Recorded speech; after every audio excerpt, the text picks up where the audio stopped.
नमस्कार बच्चों, स्वागत है आपका हमारे इस विशेष रिवीजन वीडियो में। आज हम यहाँ पर कक्षा 10 गणित अध्याय 4 द्विघात समीकरण का पूरा फाइनल रिवीजन करने वाले हैं। बच्चों, यह जो अध्याय है बहुत ही महत्वपूर्ण है। आपकी परीक्षा 2026 को ध्यान में रखते हुए यह वीडियो मैंने बनाया है। यदि आप पूरा का पूरा वीडियो देख लेते हैं तो 4 से 6 अंक के प्रश्न आपके कंप्लीट हो जाएंगे। इस वीडियो में अपन हल करेंगे या देखेंगे मानक रूप, विविक्त कर और मूलों की प्रवृत्ति, गुणनखंड विधि, सूत्र विधि, समान मूल वाले प्रश्न और सबसे महत्वपूर्ण सभी वर्ड प्रॉब्लम, जो कि महत्वपूर्ण वर्ड प्रॉब्लम है जो आपकी परीक्षा में आ सकती हैं। ठीक है, तो इस वीडियो को आप शुरू से अंत तक जरूर देखिएगा, क्योंकि इस वीडियो में मैं वे सारे प्रश्न हल करवाने वाला हूं जो कि आपकी परीक्षा में बार बार पूछे जाते हैं। तो पेन कापी लेकर बैठ जाइए, तैयार हो जाइए। हम स्टार्ट करते हैं यह वाला रिवीजन का भाग। सबसे पहले अपन समझते हैं द्विघात समीकरण क्या होती है। देखो बच्चों, अपन ने बहुपद पढ़े थे। बहुपद में अपन ने देखा था क्या, ax square plus bx plus c। ठीक है, ये क्या था, एक बहुपद था जिसकी घात क्या है, 2 है। अब इसी बहुपद में ध्यान दीजिएगा, इसी बहुपद में अगर हम बराबर में क्या कर दें, शून्य लगा दें तो ये बन जाता है एक समीकरण। ठीक है, अब चूंकि यहां पर क्या है, ये द्विघातीय था, इसलिए समीकरण क्या कहलाएगा, द्विघातीय समीकरण कहलाएगा। बच्चों, ये जो नया समीकरण बना है इसी को हम क्या कहते हैं, द्विघात समीकरण का मानक रूप कहते हैं। तो अब यहां पर से थोड़ा सा ध्यान दीजिएगा, इसको याद रख लीजिए। ये जो हमने यहां पर लिखा है ये क्या है, द्विघात समीकरण का मानक रूप है। ठीक है, अब यहां पर ध्यान दीजिए, ये a, b, c ये क्या है, वास्तविक संख्याएं हैं। क्या है ये, वास्तविक संख्याएं। ठीक है, और अब यहां पर ध्यान दो, ये जो a है, ये a कभी भी 0 के बराबर नहीं होना चाहिए। कारण उसका ये है कि अगर a 0 के बराबर हो जाएगा तो 0 गुणित x स्क्वायर, मतलब ये वाला जो भाग है, ये वाला जो पार्ट है, ठीक है, ये इतना हिस्सा, ये क्या बन जाएगा भैया, 0 बन जाएगा। 0 बन जाएगा तो क्या बचेगा, bx प्लस c, जो कि एक रैखिक समीकरण बन जाएगा। ठीक है, इसलिए हम कह रहे हैं यहां पर कि ये जो a बराबर जो है वो 0 के बराबर नहीं होना चाहिए। करेक्ट है। अब हम इसके बाद आगे बढ़ते हैं। अगला जो काम हमारा यहां पर है, विविक्त कर चेक करना। विविक्त कर क्या होते हैं, देखो बच्चों, ये जो हमारे पास द्विघात समीकरण दिखाई दे रहा है, इस द्विघात समीकरण में हम क्या करते हैं, d बराबर बी स्क्वायर माइनस 4ac लिख लेते हैं। तो ये जो मान होता है ये क्या कहलाता है, ये विविक्त कर कहलाता है। यहां पर ध्यान देना बच्चों, ये जो हमारे पास b है, ये b क्या है, ये b है x का सगुणांक, है ना, और c हमारे पास कांस्टेंट टर्म है। ठीक है, और a जो है वो क्या है, x स्क्वायर का सगुणांक। करेक्ट है, तो समझ में आता है अपने को d बराबर क्या होता है, बी स्क्वायर माइनस 4ac। अंग्रेजी में इसको डिस्क्रिमिनेंट कहा जाता है ना, और हिंदी में इसको क्या कहा जाता है, विविक्त कर कहा जाता है। ठीक है, तो ये चीज अपने को यहाँ पर याद रखना है। तो एक फार्मूला ये हो गया है। करेक्ट है, देखो एक चीज अपन ने देख ली, मानक रूप देख लिया, और एक अपन ने यहाँ पर सूत्र देखा, d बराबर B square minus 4ac। Correct है, इसको भी आपको याद रखना है। उसके बाद अपन आते हैं अगले नंबर पे, द्विघात समीकरण x square plus b x plus c बराबर 0 के मूल ज्ञात करने का सूत्र। अब यहां पर अपने को क्या करना है, इसके जो मूल होते हैं, अब ये मूल क्या होता है समझ लो। देखो अपन यहां पर देख रहे थे द्विघात समीकरण में x square plus b x plus c. ठीक है, समीकरण नहीं, बहुपद। द्विघात बहुपद में अपन क्या करते थे बच्चों, जो शून्यक निकालते थे, एक्स के 2 मान निकालते थे अपन, उनको क्या बोलते थे, अपन शून्यक बोलते हैं। अब चूंकि यहां पर अपन ने क्या करा, बराबर में 0 लगा दिया, तो ये क्या बन गया है, समीकरण बन गया है। तो यहां पर x के जो 2 मान निकलेंगे, उन्हीं दोनों मानों को हम क्या कहेंगे, इस समीकरण के मूल कहेंगे। करेक्ट है, तो ये ज्यादा कुछ भी नया नहीं है।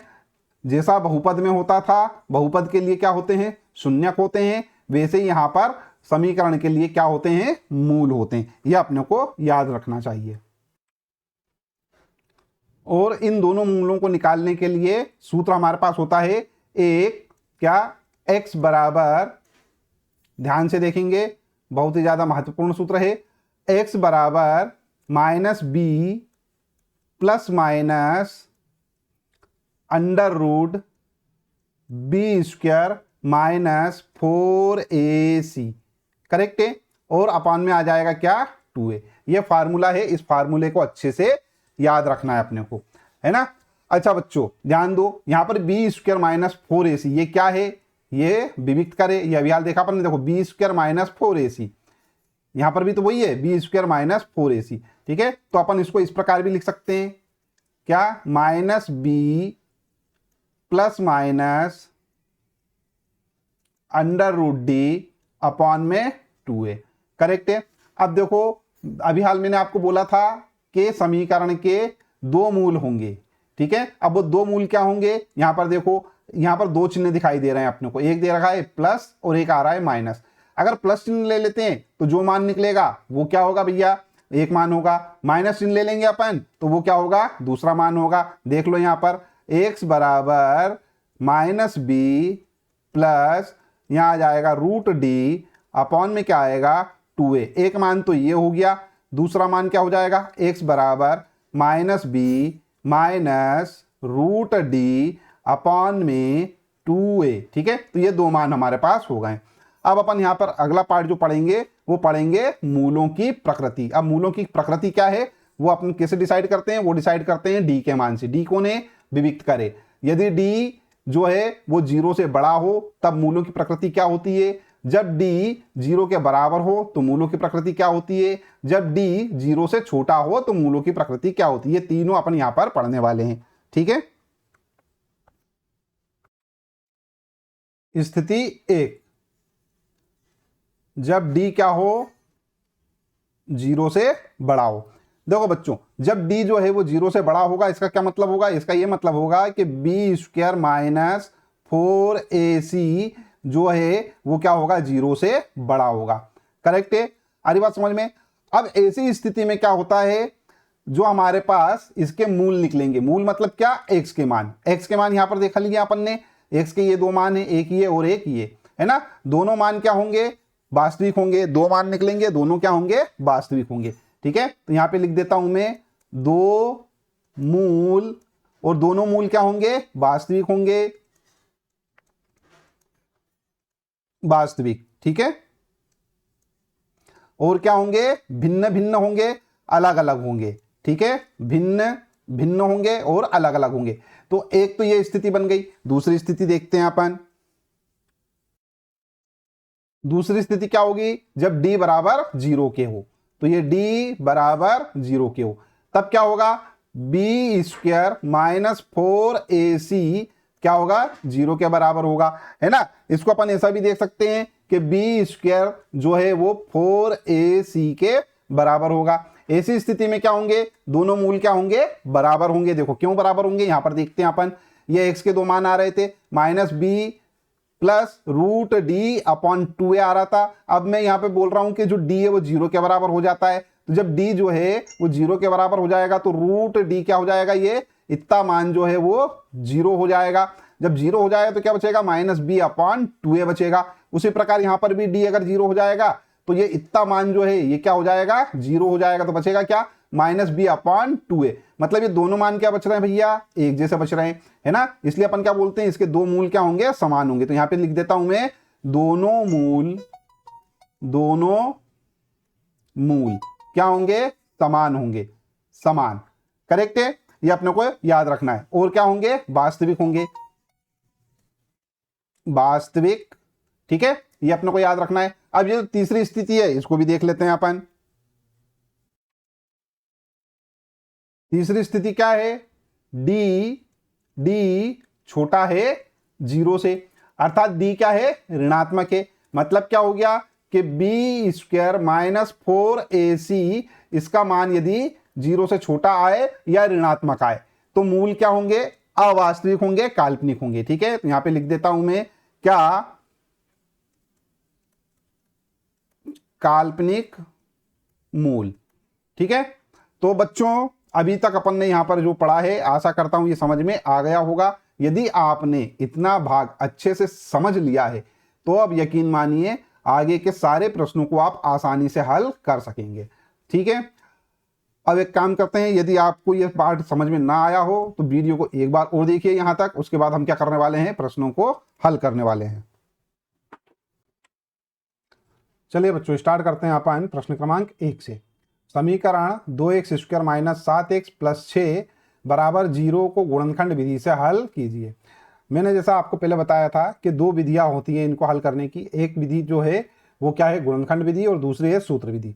सूत्र विधि मैंने आपको बता ही दिया, इस प्रकार से अपन निकालेंगे। देखो ये x के मान, ठीक है। अब यहाँ पर अपन जो दूसरी विधि है वो देख लेते हैं पहले, है ना, क्या, गुणनखंड विधि। इसमें अपन क्या करेंगे, सबसे पहले तो यहाँ पे मैं लिख देता हूँ हल, और हल लिखने के बाद लिखेंगे अपन यहाँ पर दिया है, क्या दिया है अपने को, 2x² माइनस 7x प्लस 6 बराबर 0, ठीक है। उसके बाद लिखेंगे अपन यहाँ पर, देखो बच्चों ये जो हमारे पास 6 है, ठीक है, ये c है, और ये हमारे पास 2a है, तो c और a का अपन गुणा करते हैं। सीधी सीधी बात समझो कि जो भी हमारे पास यहाँ पर लास्ट वाली संख्या है वो, और x² के साथ वाली संख्या, मतलब x² का सगुणांक, इन दोनों का कर दो आप गुणा। तो ये मैंने यहाँ पर इन दोनों का गुणा करके लिख दिया, क्या आएगा, 6 गुणित 2, ठीक है। तो यहाँ लिखता हूं मैं 6 गुणित 2 बराबर क्या आएगा, 12। अब हमारे पास क्या आया है, ये 12 आया है। इस 12 को हमें ऐसे दो भागों में तोड़ना है कि लास्ट में क्या चिन्ह दिख रहा है आपको, लास्ट में दिख रहा है आपको प्लस चिन्ह, ठीक है। क्या दिख रहा है, प्लस चिन्ह। यही चिन्ह जो है डिसाइड करेगा कि हमें संख्याओं को जोड़ना है या घटाना है। तो यहाँ पर प्लस चिन्ह है तो जोड़ना, जोड़ने पर अपने को क्या मिलना चाहिए, बीच वाली संख्या मिलना चाहिए। बीच में कौन है, 7 है, ठीक है। तो हमें ऐसी संख्याएं देखनी है कि गुणा करने पर तो क्या आ जाए, 12 आ जाए, और जोड़ने पर क्या आ जाए, 7 आ जाए। तो ऐसी दो संख्याएं होती हैं हमारे पास, 3 और 4। देखो 3 में 4 का गुणा करेंगे तो 12 आ जाएगा, और 3 में 4 को हम जोड़ेंगे तो 7 आएगा, करेक्ट है। तो ये वाला जो 7 है इसकी जगह अपन क्या लिख देंगे, 3 + 4, ठीक है। तो अब हमारे पास जो समीकरण बन रहा है वो किस प्रकार से बन जाएगा, यहाँ पर ध्यान दो, ये लिखा मैंने 2x², ऐसा का ऐसा, माइनस, ये माइनस चिन्ह है, ऐसा का ऐसा लिख देंगे बाहर। ये वाला जो 7 है, इस 7 को क्या लिखना है अपने को, तोड़कर 3 + 4 लिखना है। तो ये 3 + 4 मैंने लिख दिया, और क्या है यहाँ पर x का गुणा हो रहा है, इसको मत भूल जाना, x लिख दिया अपन ने, प्लस ये वाला 6 लिख दिया अपन ने, बराबर 0।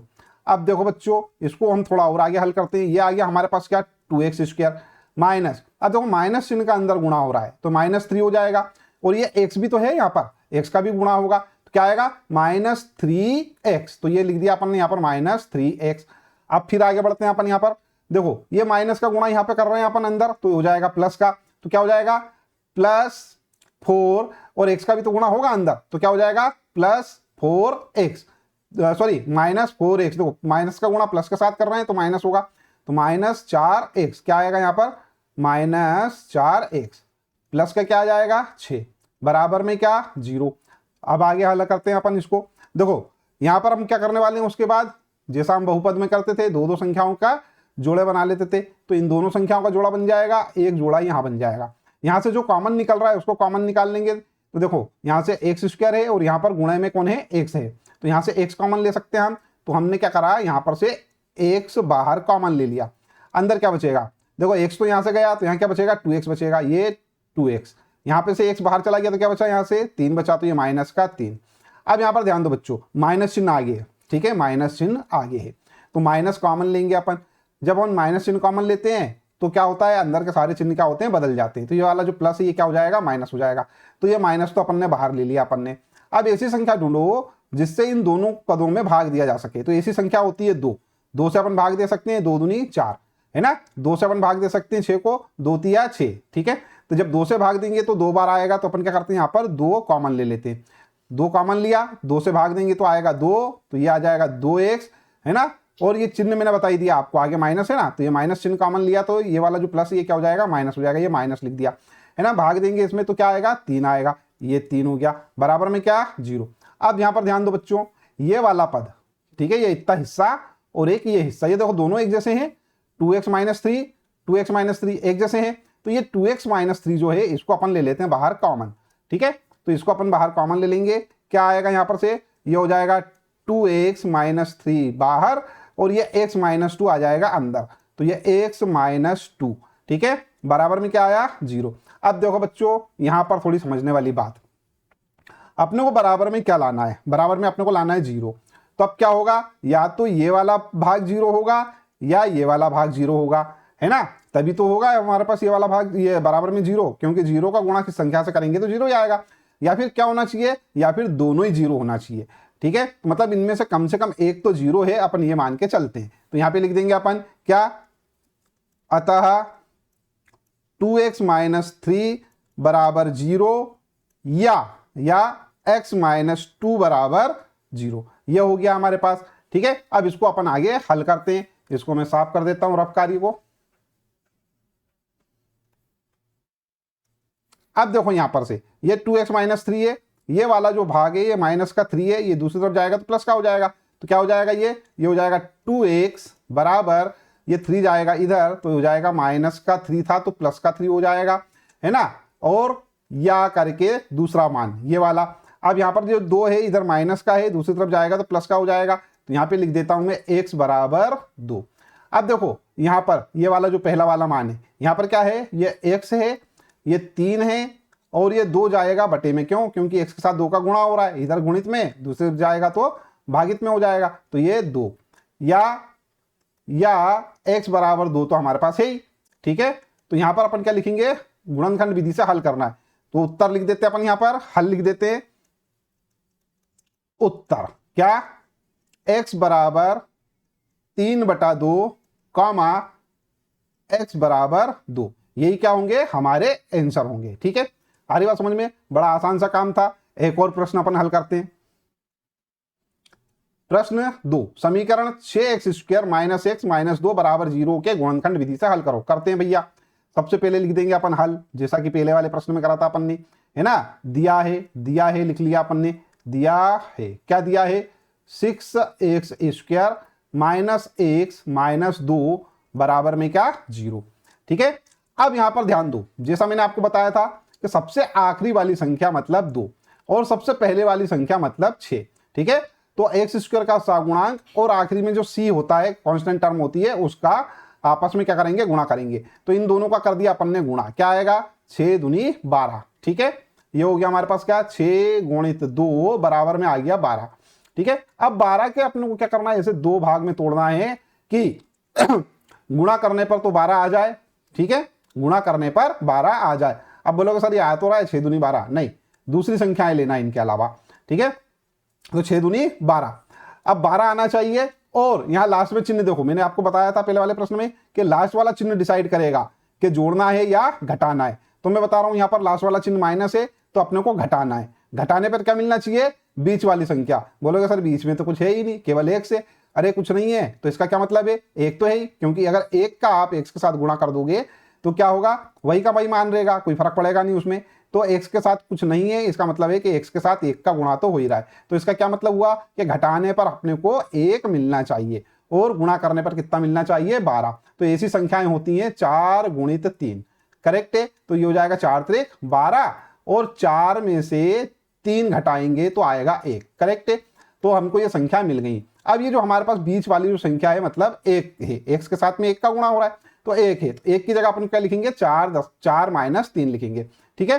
तो ये जो संख्या समीकरण इस प्रकार बन जाएगा, क्या, 6x² माइनस माइनस चिन्ह बाहर, इसको बाहर रहने दो, ये हो जाएगा 4 - 3, ठीक है, इनटू में क्या आएगा, x माइनस क्या है 2 बराबर 0। अब थोड़ा और आगे हल करते हैं अपन। देखो ये 6x² है, माइनस का गुणा यहां अंदर करेंगे तो ये हो जाएगा 4 और x का गुणा करेंगे तो 4x। इस माइनस का गुणा यहां पर करेंगे अपन, ये -3 है तो माइनस का गुणा माइनस में हो रहा तो आ रहा है प्लस, और 3 का गुणा x में करेंगे तो 3x, ठीक है। माइनस के क्या 2 बराबर 0, ठीक है। और आगे हल करते हैं। देखो अब यहां पर हम क्या करने वाले हैं, उसके बाद मैंने आपको बताया था 2 संख्याओं के जोड़े बना लेना। तो ये 2 संख्याएं हैं हमारे पास, ये 2 संख्याएं, इनके जोड़े बना लिए और जो कॉमन निकल रहा है कॉमन निकाल लेते हैं। देखो यहां से x² है और ये x है, तो इसका मतलब x तो कॉमन निकलेगा ही निकलेगा, है ना। तो ये x तो मैंने बाहर यहां पर लिख दिया, ठीक है। अब यहां पर 4 है और यहां पर 6 है। अब ऐसी संख्या ढूंढो जो क्या हो, इन दोनों को भाग दे सके। ऐसी संख्या होती है 2 से अपन भाग देंगे तो ये 2 दूनी 4 हो जाएगा और यहां पर भाग देंगे तो 3 बार जाएगा, 2 × 6, ठीक है। तो ये 2 कॉमन ले लिया अपन ने, तो 2 और x कॉमन लिया अपन ने, 2x कॉमन लिया, यहां बचेगा 2 × 6 3 बच रहा, और x² में से x कॉमन लिया तो क्या बचेगा, x बचेगा। माइनस यहां पर 4 में भाग देंगे तो 2 और x कॉमन चला गया तो x की जगह तो क्या बचेगा 1, मतलब 2 गुणित 1, तो ये हो जाएगा हमारे पास 2। ये हो गया, यहां पर प्लस चिन्ह आगे ऐसे ही रहने दो। अब ध्यान दो यहां से कुछ कॉमन निकल रहा है क्या, यहां से कुछ कॉमन निकल रहा है, नहीं निकल रहा, कोई संख्या नहीं दिख रही एक जैसी, तो कुछ भी कॉमन नहीं निकल रहा, इसका मतलब एक तो निकलेगा ही निकलेगा कॉमन, तो एक अपन ने यहां पर बाहर लिख दिया। यहां क्या बचेगा 3x माइनस 2 बराबर 0। ठीक है, अब फिर क्या करेंगे, वापिस से हम संख्याएं देखते हैं। ये वाला पार्ट देखो, ये वाला पार्ट देखो, दोनों एक जैसे हो रहे हैं, दोनों एक जैसे हो रहे हैं, तो ये कॉमन ले लो, है ना। तो अपन क्या करते हैं, ये वाला पार्ट कॉमन ले लेते, 3x माइनस 2, यहां से लिया अपन ने 3x माइनस 2 कॉमन, अंदर क्या बचेगा, ये वाला 2x बचेगा, ये 2x और प्लस 1, ये वाला 1 प्लस 1, ठीक है, बराबर में क्या 0। अब अपने को यहां पर 0 लेके आना है, मैंने आपको बताया था या तो ये वाला पार्ट 0 होना चाहिए, ठीक है, या फिर ये वाला 0 होना चाहिए, या फिर दोनों ही 0 होना चाहिए, तभी बराबर में क्या आएगा 0 आएगा। तो एक काम करते हैं, यहां पर अपन लिख लेते हैं क्या 3x माइनस 2 बराबर 0 या x प्लस 1 बराबर 0। अब यहां पर से देखो इसको अपन क्या लिख सकते हैं, इसको मैं साफ कर देता हूं रफकारी को। हाँ, यहां क्या है 3x माइनस 2 है, इसको अपन क्या लिख सकते हैं 3x बराबर 2, 2 चला जाएगा दूसरी तरफ, है ना, ये माइनस का था, दूसरी तरफ जाएगा तो प्लस का हो जाएगा, x प्लस 1 है, 1 जाएगा दूसरी तरफ तो माइनस का हो जाएगा। ठीक है, तो यहां पे लिख देते हैं अपन x बराबर माइनस 1, करेक्ट है। अब देखो इसको अपन लिख सकते हैं x बराबर 2/3, ठीक है, या करके x बराबर माइनस 1 आ रहा। अब यहां पर हमारे पास 2 मान आ गए, एक ये आ गया और एक ये आ गया, और यही क्या होंगे हमारे उत्तर होंगे। तो यहां पर अपन लिख देते हैं उत्तर, उत्तर में क्या लिखेंगे x बराबर 2/3 और करके या कॉमा लगा के लिख देते हैं अपन यहां पर, है ना, x बराबर माइनस 1। ठीक है, आई होप ये वाला प्रश्न भी अच्छे से समझ में आ गया होगा। आगे हम देखते हैं बच्चों, 2 प्रश्न है। प्रश्न 3, समीकरण 2x square minus 5x plus 3 बराबर 0 का गुणनखंड विधि से हल कीजिए, है ना, इसको अपने को गुणनखंड विधि से हल करना है। चौथा प्रश्न, समीकरण 2x square minus 3x minus 4 बराबर 0 को गुणनखंड विधि से हल कीजिए। बच्चों ये दोनों प्रश्न जो हैं ये आपको हल करने हैं, ठीक है, मैंने यहाँ पर 2 प्रश्न हल करवा दिए थे, उन्हीं के जैसे हैं, ठीक है ना। ये प्लस वाला है, यहाँ पर क्या करना पड़ेगा अपने को, देखो 3 गुणित 2 6 आ जाएगा, जोड़ करके अपने को बीच वाली संख्या लाना है तो हो जाएगी 3 और 2 5, ठीक है, यहाँ पर है 5 दूना 10, ठीक है। अब अपने को माइनस साइन है तो माइनस है, इसका मतलब क्या है कि घटाने पर बीच वाली मिलना चाहिए, तो 5 में से 2 घटाएंगे तो आ जाएगा 3, ठीक है। ये मैंने यहाँ पर बता दी है तुमको संख्याएं कौन कौन सी आएंगी, अब इसको आगे आप हल कर सकते हैं। चलिए बच्चों प्रश्न क्रमांक 5 हल करते हैं। X square plus 5x plus 6 बराबर 0 को सूत्र विधि से हल कीजिए। अभी अपन ने जो प्रश्न करे हैं वो गुणनखंड विधि से हल करे थे, ये वाला जो प्रश्न है अपने को सूत्र विधि से हल करना है, ठीक है। इसके लिए अपन सबसे पहले क्या करते हैं, यहाँ पे लिखते हैं हल, यहाँ पे लिख लेंगे अपन दिया है। अब जो समीकरण अपने को दे रखी है उसको एज इट इज कॉपी कर देंगे, तो ये x square plus 5x plus 6 बराबर क्या है 0 है, ठीक है। अब अपन क्या करने वाले हैं, यहाँ पर ध्यान दो, यहाँ एक्स स्क्वायर का सगुणांक कहलाता है a, तो यहाँ पे लिखता हूँ मैं यहाँ a बराबर 1, है ना। x का सगुणांक कहलाता है b, तो यहाँ पर हो जाएगा b बराबर 5, और जो कांस्टेंट टर्म होती है, ठीक है, वो क्या कहलाता है भैया c कहलाता है, तो ये हो जाएगा c बराबर 6। तो यहाँ पर a b c आ गया है। अब सीधे अपन यहाँ पर क्या करने वाले हैं, सूत्र लिखने वाले हैं, है ना, सूत्र विधि से हल करना है। तो एक काम करते हैं, पहले अपन d निकाल लेते हैं, विविक्त कर निकाल लेते हैं। तो d क्या होता है, d अपने को अच्छे से मालूम है, b स्क्वायर माइनस 4ac होता है ना। तो b क्या है हमारे पास 5 है, ये लिखा मैंने d, ये हो जाएगा हमारे पास 5 का वर्ग माइनस 4, ठीक है, 4 तो ऐसा का ऐसा आएगा। a क्या है हमारे पास 1 है, और c कितना है हमारे पास 6 है, तो ये इस प्रकार लिख दिया अपन ने। तो d बराबर क्या हो जाएगा बच्चों, ये हो जाएगा 25, और ये हो जाएगा 6 चौक 24, तो ये माइनस के कितने आएंगे 24। तो d बराबर क्या आ जाएगा, d बराबर आ जाएगा 1, ठीक है। अब अपने को यहाँ पर d मिल चुका है, विविक्त कर आ गया है हमारे पास। तो जो d है वो क्या आ रहा है, शून्य से बड़ा आ रहा है ना। इसका मतलब क्या हुआ, इसका ये मतलब हुआ कि इसके दो मूल होंगे, वास्तविक मूल होंगे और भिन्न भिन्न होंगे। ठीक है, यहाँ पे लिखता हूं मैं सूत्र। सूत्र क्या होता है अपने को मालूम है, x बराबर क्या है, माइनस बी प्लस माइनस वर्गमूल में लिखेंगे अपन d।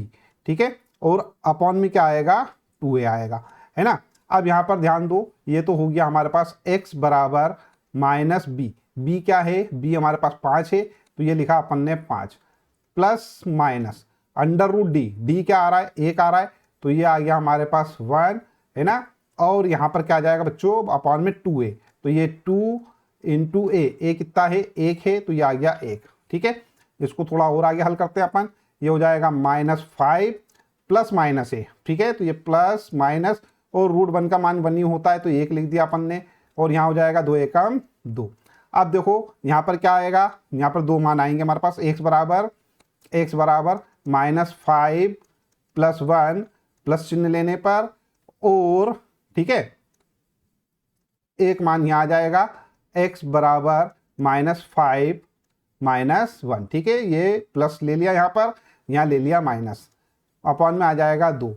क्या आएगा, x बराबर -5 और प्लस 1 माइनस के 4, -4/2, तो x बराबर क्या आ जाएगा हमारे पास, -2। यहाँ पर देख लो, -5 -1 -6 हो जाएगा, तो x बराबर आएगा -6/2, काटेंगे 2 तिया 6, तो x बराबर क्या आएगा, x बराबर आएगा -3। ठीक है, अपन यहाँ पर डायरेक्ट उत्तर लिख देंगे। ठीक है, उत्तर क्या आएगा हमारे पास, उत्तर x बराबर -2, x बराबर -3। ठीक है, आई होप आपको ये प्रश्न जो है हल अच्छे से समझ में आ गया होगा। ठीक है, अब अपन करते हैं, आगे बढ़ते हैं नेक्स्ट प्रश्न की ओर। नेक्स्ट प्रश्न क्या है हमारे पास, 2x² -3x + 5 बराबर 0 के मूलों की प्रकृति ज्ञात कीजिए। आपने को मूलों की प्रकृति या प्रवृत्ति बताना है, बहुत ही आसान सा काम है। सबसे पहले तो जो हल है वो लिख लेते हैं अपन, हल लिखेंगे अपन, यहाँ पर दिया है, क्या दे रखा है, 2x² -3x + 5 बराबर में आएगा 0। ये अपने को यहाँ पर दे रखा है। ठीक है, अब अपन क्या करेंगे, यहाँ पर विविक्त कर निकालेंगे पहले तो, है ना। उसके लिए अपन क्या करते हैं, यहाँ लिखते हैं, यहाँ a बराबर 2, b बराबर x का सगुणांक मतलब क्या है, 3, चिन्ह सहित लिखना पड़ेगा अपने को, तो ये -3, यहाँ पर +5 है, तो ये c बराबर 5। ठीक है, विविक्त कर निकालते हैं अपन। विविक्त कर क्या होता है, d बराबर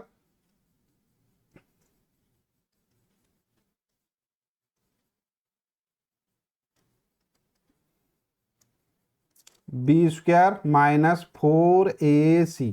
ठीक है, तो d बराबर बताओ, b² -3 -3² -4, a बराबर है 2 और c बराबर है 5। ठीक है, तो d बराबर ये हो जाएगा 9, है ना, और -4 दूना 8, और ये 5 दूना 10, 10 चौक 40, 40 हो जाएगा, ये हो गया 40। ठीक है, तो d बराबर आ रहा है हमारे पास -31। अब देखो d क्या है, ऋणात्मक आया। ठीक है, मैंने आपको बता दिया था, क्या बताया था कि d यदि ऋणात्मक हो तो मूल क्या होंगे, अवास्तविक होंगे। तो इस वाला जो मूल है, इसके मूल क्या है, काल्पनिक है, अवास्तविक है, तो उनको निकाला नहीं जा सकता है। तो यहां पर अपन क्या लिखेंगे, उत्तर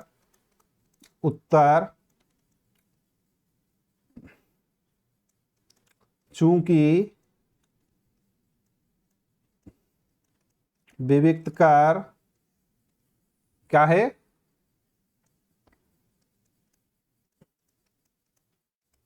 ऋणात्मक है। ऋणात्मक ना लिखना चाहो तो सीधे लिख सकते हो d इज <0। ठीक है, ऋणात्मक है, अतः मूल क्या होंगे, मूल काल्पनिक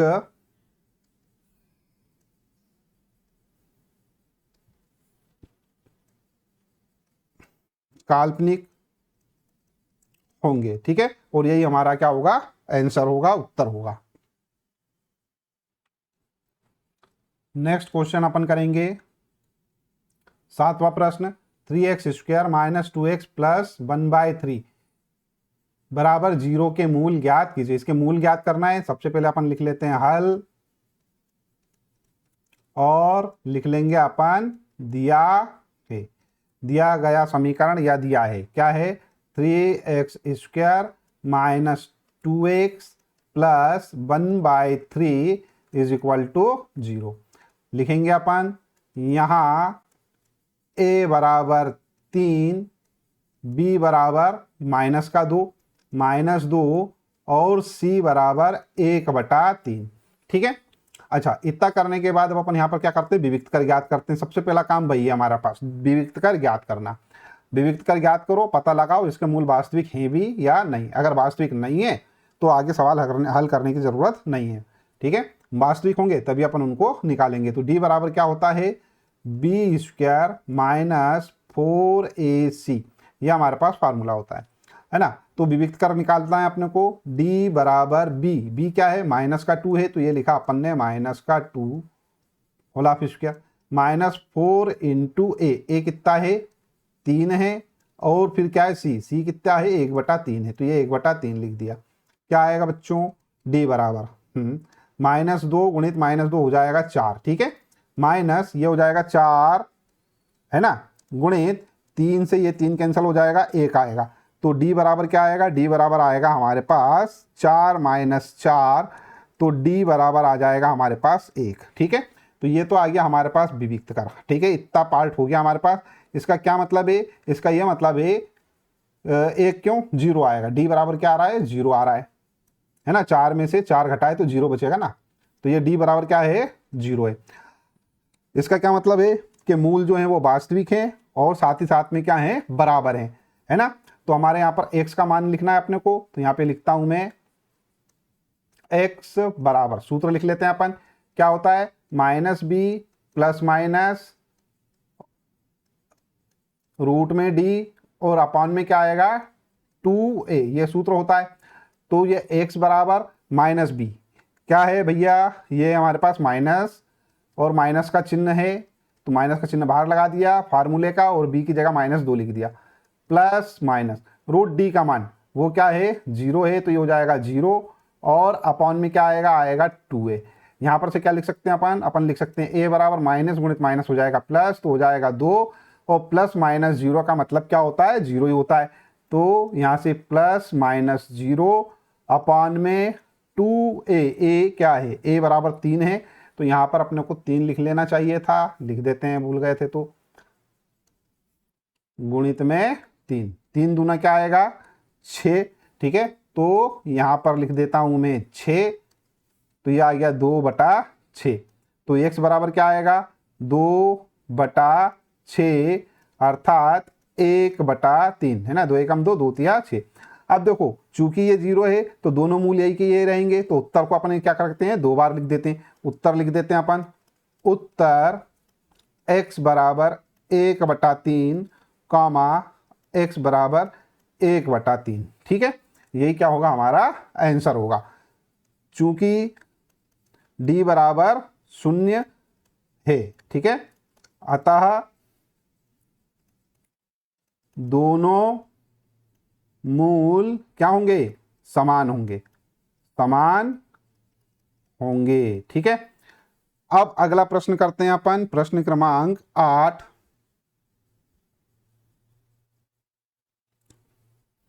प्रश्न क्रमांक 8 है 2√2x² + 10x + 3√2 बराबर 0 के मूल ज्ञात कीजिए।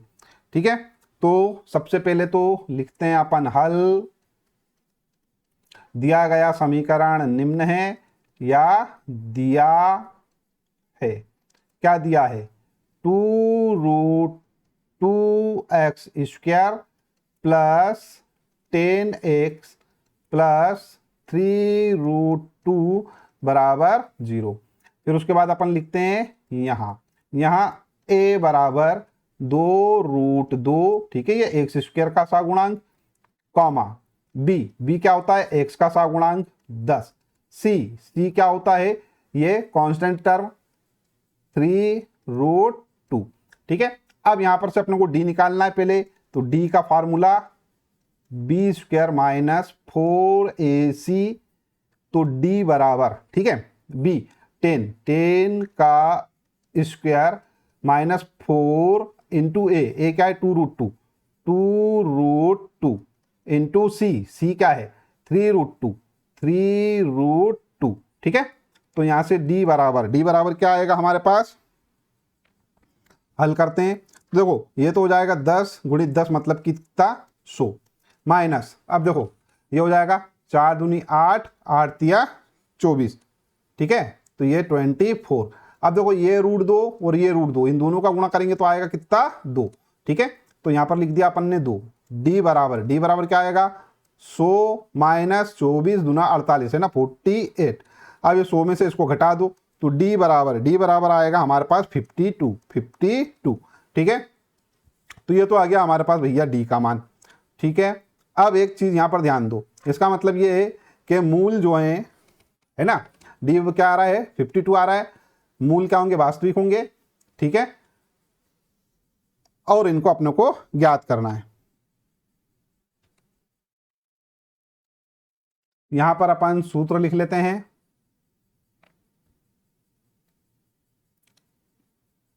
यहां लिख लेते हैं सूत्र क्योंकि जगह कम पड़ेगी। अरे भाई लाल ही रहने दिया, हाँ यहां सूत्र लिखते हैं अपन, एक्स बराबर क्या होता है सूत्र हमारे पास, minus B plus minus √d upon में 2a, ठीक है। तो अब यहां पर से अपन x का मान निकालते हैं।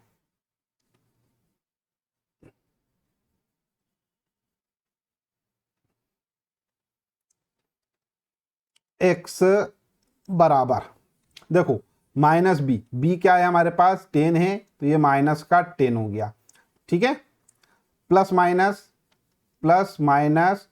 √d कितना है हमारे पास 52, ये 52 हो गया। अपॉन में लिखते हैं, अपॉन में क्या लिखेंगे 2 इंटू ए कितना है 2√2, तो ये लिख दिया मैंने 2√2, ठीक है।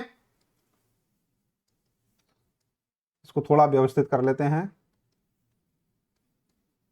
x बराबर, ठीक है। अब यहां पर से देखो x बराबर ये तो हो गया -10 ऐसा का ऐसा प्लस माइनस ऐसा का ऐसा, और ये √52 है, √52 को अपन लिख सकते हैं 2√13, ठीक है, ये है ना 52। इसके जब आप करोगे गुणनखंड क्या आएगा 2 दूनी 4, 2 छंकी 12, फिर आएगा 2 एकम 2, 2 तिया 6, करेक्ट है। क्या आएगा 13 एकम 13। अब ये 2 का जोड़ा बन रहा है तो इसको बाहर निकाल दो, इसको अंदर रख लो, तो क्या हो जाएगा 2 इंटू √13, ठीक है। अपॉन में क्या आएगा बच्चों, अपॉन में आएगा हमारे पास 2 गुणित 2, तो एक काम करो ये 2 गुणित 2 4 लिख सकते हैं यहां, है ना, इसको 4 लिख दो, क्या लिख देते हैं 4√2, करेक्ट है। अब यहां पर थोड़ा सा ध्यान दो, यहां x बराबर -10 प्लस माइनस 2√13 है, तो एक बार प्लस ले लो एक बार माइनस ले लो, है ना। तो यहां पर क्या लिखते हैं अपन, नंबर 1 x बराबर -10 प्लस 2√13 डिवाइडेड बाय 4√2। अब यहां पर से चाहो तो आप 2 कॉमन निकाल सकते हो, 2 कॉमन निकालोगे तो क्या आ जाएगा यहां पर से हमारे पास x बराबर, यहां से 2 कॉमन निकाला अपन ने, यहां अंदर बचेगा -5, देख लो, है ना, ठीक है, और यहां पर से प्लस √13 और डिवाइडेड बाय 4√2 ये बचेगा, है ना। इसको थोड़ा और आगे हल कर सकते हैं, इसको मैं साफ कर देता हूं, कोई काम का नहीं हमारे, ये रफ कार्य था। अब देखो यहां पर से x बराबर, ठीक है, ये 2 से ये 2 कैंसल 4 कैंसल होगा, तो यहां से आएगा 2 एकम 2, 2 दूनी 4, 2√2 बचेगा। क्या बच रहा है -5 प्लस 13 अपॉन में 2√2, ठीक है। एक तो आंसर ये आ गया। अब नंबर 2 माइनस चिन्ह ले लेंगे अपन, प्लस लिया था ना, अब यहाँ माइनस ले लेते हैं। तो यह आ जाएगा x बराबर माइनस का 10 माइनस 2√13 डिवाइडेड बाय 4√2 है ना। ये पूरा का पूरा माइनस प्लस ले लिया था, माइनस लेके करेंगे। यहाँ से फिर वही काम, 2 कॉमन लेंगे, क्या आएगा 2 कॉमन लेंगे तो यहाँ पर आ जाएगा हमारे पास 2 बाहर, माइनस का 5 प्लस, अब यहाँ पर चिन्ह देख लेना अपन, चिन्ह अपने को देखना पड़ेगा। 2 कॉमन ले रहे हैं, माइनस नहीं, केवल 2 ही कॉमन ले रहे हैं अपन, माइनस, ठीक है।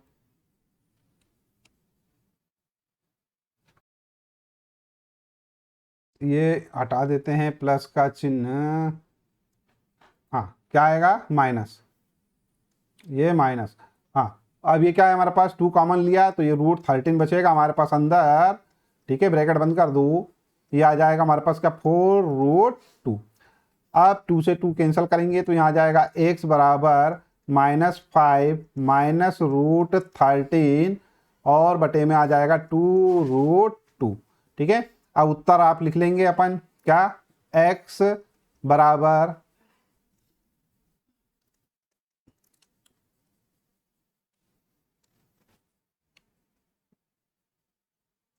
एक तो ये आया था हमारे पास -5 प्लस √13 अपॉन में 2√2 और एक और आया है हमारे पास, कॉमा लगा के लिख देंगे, -5 माइनस √13 डिवाइडेड बाय 2√2, ठीक है।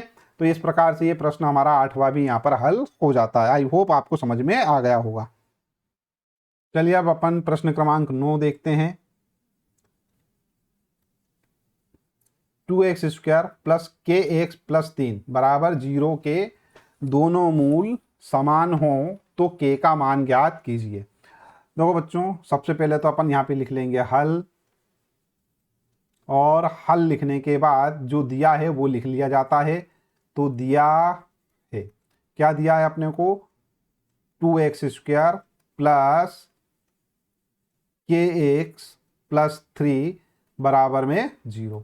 यहाँ लिखेंगे अपन, यहाँ a बराबर, देखो x² का सहगुणांक 2 है, b बराबर x का सहगुणांक k है, और c क्या है हमारे पास 3 है, ये लिख दिया। अब उसके बाद अपने को अच्छे से मालूम है d क्या होता है, विविक्त कर, है ना। तो एक काम करते हैं, विविक्त कर ज्ञात कर लेते हैं। क्या होगा विविक्त कर, यहाँ पर से देखते हैं, d बराबर, अच्छा उसके पहले तो क्या लिखना है यहाँ पर, दोनों मूल समान हो। मूल कब समान होते हैं, यहाँ पे लिखते हैं भाई, अपन लिखेंगे, हाँ यहाँ लिखते हैं अपन, मूल समान होने के लिए, ठीक है। मूल समान होने के लिए क्या होगा, d बराबर 0, करेक्ट है। अब एक काम करते हैं, d की जगह d का मान लिख देते हैं। d क्या होता है, b² माइनस 4ac होता है। तो d की जगह ये मान लिख दिया इसका। ये किसके बराबर होना चाहिए, 0 के बराबर होना चाहिए। इसका क्या मतलब हुआ, इसका मतलब हुआ कि जो b² है वो क्या होगा, 4ac के बराबर होगा। ये दूसरी तरफ चला जाएगा, है ना। तो b² बराबर 4ac। यहाँ पर मान रख देते हैं अपन, b क्या है, k के बराबर है, तो ये आ गया k² बराबर 4 की जगह 4, a कितना है, a 2 है, तो ये लिख दिया अपन ने 2, और c कितना है 3, तो ये लिख दिया अपन ने 3। तो क्या आ जाएगा बच्चों, k² बराबर, है ना, क्या 3 दूना 6, 6 चौक 24, 24 आ जाएगा। तो अब ये हमारे पास क्या आ गया, 24 आ गया। अब इसको अपन क्या लिख सकते हैं, यहाँ लिख सकते हैं अपन k बराबर 24 है ना, तो ये प्लस माइनस ये हो जाएगा 24, दोनों पक्षों का वर्गमूल ले लिया।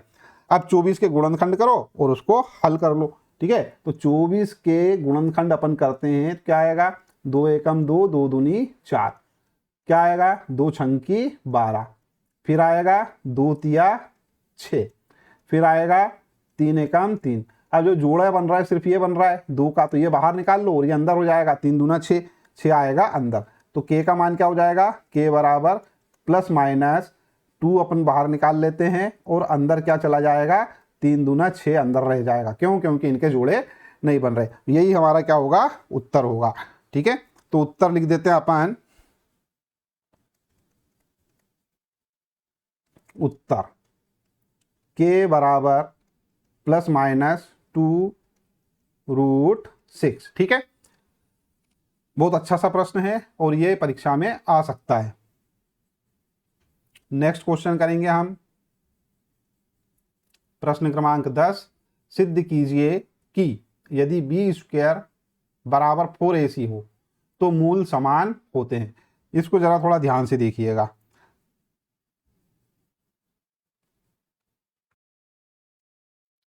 सबसे पहले यहां पर अपन लिख लेते हैं हल, है ना, और यहां पर दिया है, क्या दिया है, b² बराबर 4ac। यह अपने को यहां पर इतना दे रखा है। ठीक है, समीकरण क्या होगा, समीकरण क्या है, यहां पर हमारे पास ax² plus bx plus c बराबर 0। ठीक है, इसी के लिए तो निकालेंगे अपन, है ना। अब यहां पर से थोड़ा सा ध्यान दो, ये तो अपने को इतनी चीजें दे रखी हैं। अब यहां क्या दे रखा है कि ये बराबर ये है, तो मूल क्या होंगे, समान होंगे, अपने को सिद्ध करना है। तो अब यहां पर लिखते हैं अपन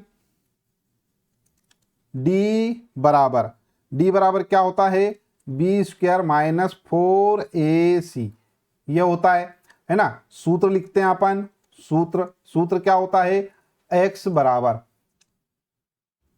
-b प्लस माइनस √d या फिर सीधा मान लिख देते हैं अपन b² माइनस 4ac बटे में क्या आएगा, बटे में आएगा 2a। अब यहां पर देखो x बराबर, देखो यहां हो जाएगा -b प्लस माइनस ये b² माइनस 4ac। यहां पर अपने को दे रखा है b² बराबर 4ac, तो ये जो हमारे पास है b², इसकी जगह अपन लिख देते हैं 4ac। ठीक है, तो ये क्या हो जाएगा, यहां पर से हम लिखते हैं ये b² जो है इसकी जगह लिख दिया अपन ने 4ac माइनस 4ac ये वाला, है ना।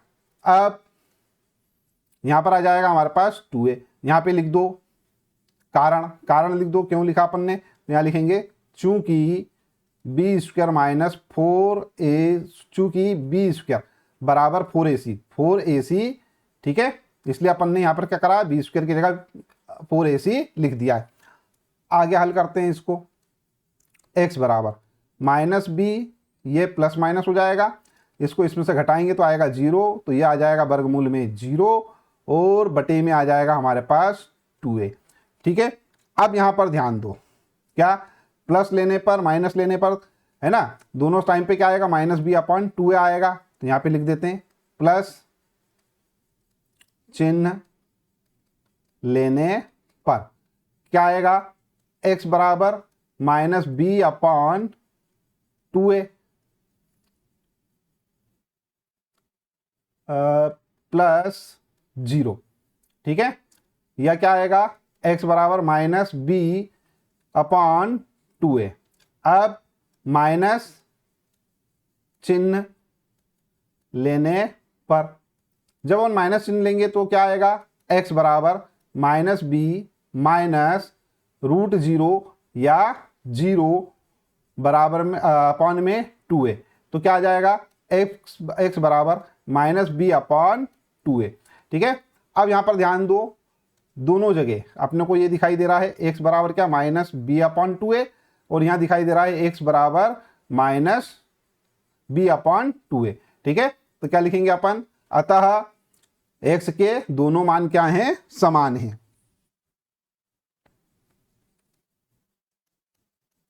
अतः x के दोनों मान समान हैं। ठीक है, और यही अपने को बताना था, यही सिद्ध करना था। ठीक है, चलिए अपन अब नेक्स्ट क्वेश्चन करेंगे। प्रश्न क्रमांक 11। अब यहां पर से हमारे पास वर्ड प्रॉब्लम शुरू हो जाती हैं। यहां पर हम लिखेंगे सबसे पहले हल, है ना। अब दो क्रमागत धनात्मक पूर्णांकों का गुणनफल कितना है, 306 है। मान लेते हैं पहली संख्या जो है ना, माना पहली संख्या क्या है, x है। तब दूसरी संख्या, तब दूसरी संख्या क्या होगी, x+1 होगी। क्यों होगी, क्योंकि ये बोल रहा है क्रमागत। क्रमागत का मतलब क्या होता है, एक के बाद एक।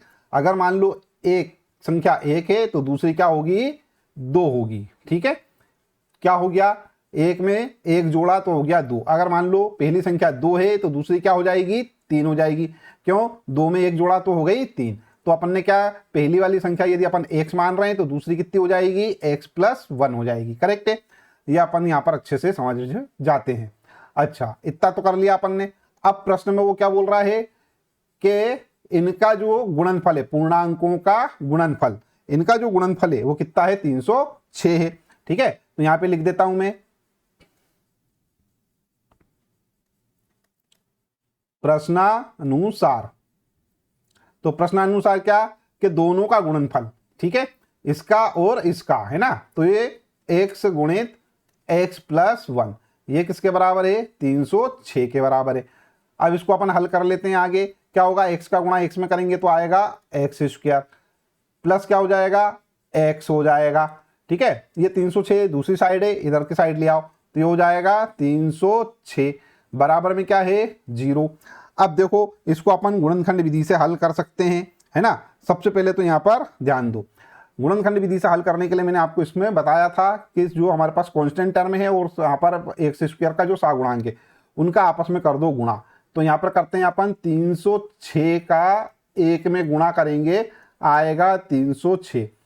फिर मैंने आपको बताया था कि 306 को ऐसे भागों में तोड़ना है अपने को कि लास्ट वाला साइन जो है ना, लास्ट में क्या है, माइनस है, तो घटाने पर क्या है, बीच वाली संख्या है, बीच में क्या है, x है, मतलब x का सहगुणांक क्या होगा, 1 होगा। तो ऐसी दो संख्याएं अपने को पसंद करना है, पता लगानी है कि जिसमें क्या हो, जोड़ने पर सॉरी घटाने पर तो 1 आ जाए और गुणा करने पर 306 आए। तो ऐसी दो संख्याएं होती हैं 18 और 17। ठीक है, ये 18 और 17 इनका गुणा करोगे 306 आएगा और 18 में से 17 घटाओगे 1 आएगा। करेक्ट है, करके देख लीजिएगा। अब यहाँ इतना करने के बाद अपन क्या करते हैं, यहाँ लिखता हूं मैं x² प्लस यहाँ पे लिख देता हूं 18 - 17। ठीक है, 18 - 17 और ये ब्रैकेट में बंद करके x से गुणा कर देते हैं। ठीक है, -306 यहाँ पर ऐसा का ऐसा लिख देते हैं अपन, बराबर 0। इसको आगे हल करेंगे अपन, ये x² हमारे पास है और प्लस 18 का गुणा x में करेंगे तो यह आ जाएगा 18x, माइनस 17 का गुणा x में करेंगे तो हो जाएगा 17x, माइनस का आएगा 306, बराबर में क्या है, 0। तो ये इस प्रकार से हमारी समीकरण बन जाती है। अब अपन क्या करेंगे, इस समीकरण में दो दो संख्याओं के जोड़े बना लेंगे। ठीक है, ये इस प्रकार से एक जोड़ा ये बन गया, एक जोड़ा ये बन गया। अब यहाँ से जो संख्याएं कॉमन निकल रही हैं उनको कॉमन निकाल लेते हैं। तो यहाँ से क्या कॉमन निकल रहा है, यहाँ से x कॉमन निकल रहा है, अंदर क्या बचेगा, x + 18। ठीक है, अब यहाँ पर से क्या है, माइनस चिन्ह के साथ निकालना पड़ेगा कॉमन। तो ये माइनस का 17 अपन ने कॉमन लिया। ठीक है, अंदर क्या बचेगा, x माइनस माइनस से हो जाएगा प्लस, ये हो जाएगा प्लस, और ये 306 ठीक है, दोनों का गुणा क्या हो रहा है, 306 हो रहा है। तो जब भाग दोगे तो यहाँ क्या आएगा, 18 आएगा, है ना। 306 में 17 का भाग दोगे तो क्या आ जाएगा, 18 आएगा, यहाँ लिख दिया, बराबर में क्या हो रहा है, 0।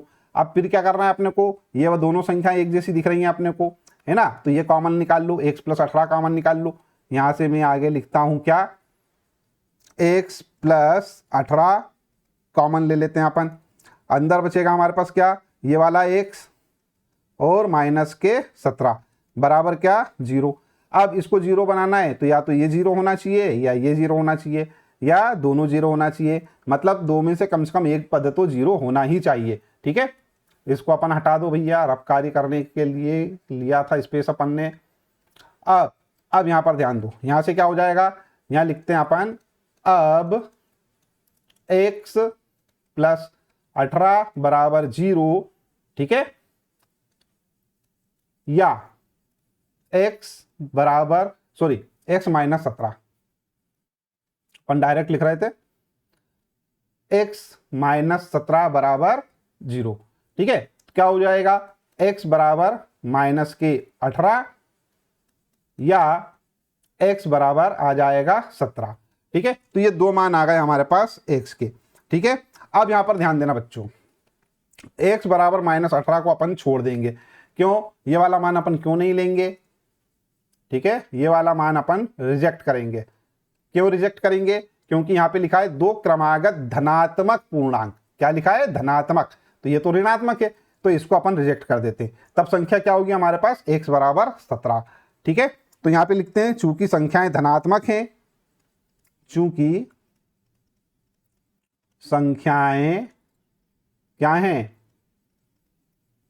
धनात्मक हैं, ठीक है, अतः x बराबर 17 लेने पर, ठीक है, x बराबर 17 लेने पर क्या हो जाएगा, दूसरी संख्या एक तो मिल गई, x, दूसरी क्या है, दूसरी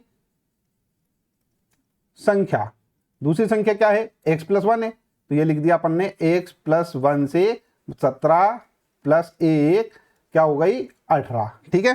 तो यहां पर अपन उत्तर लिख देंगे, अतः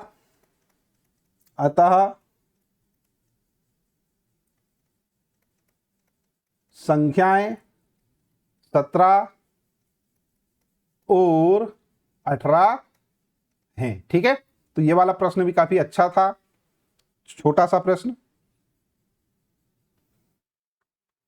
अगला प्रश्न है हमारे पास प्रश्न क्रमांक 12, क्या है, दो संख्याओं का योग 17 और गुणनफल 72 है, ठीक है। तो संख्याएं ज्ञात कीजिए।